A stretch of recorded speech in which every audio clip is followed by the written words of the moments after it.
చూడండి ఎలా డ్యాన్స్ చేస్తున్నారు. ఈ విధంగానే బంజారా డ్యాన్స్ నేర్చుకుంటారు.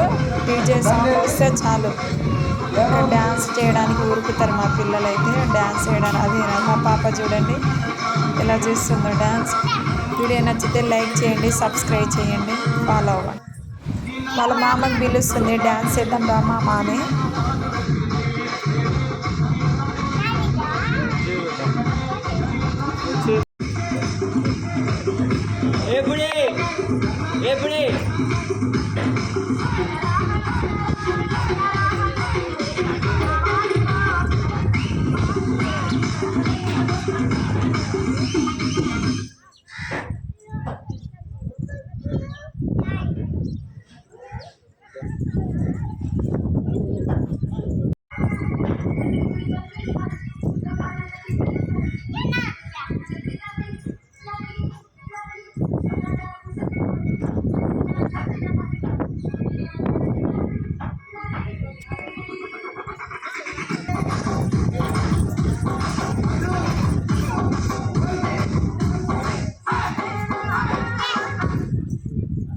మనం ఏం చేస్తున్నాం?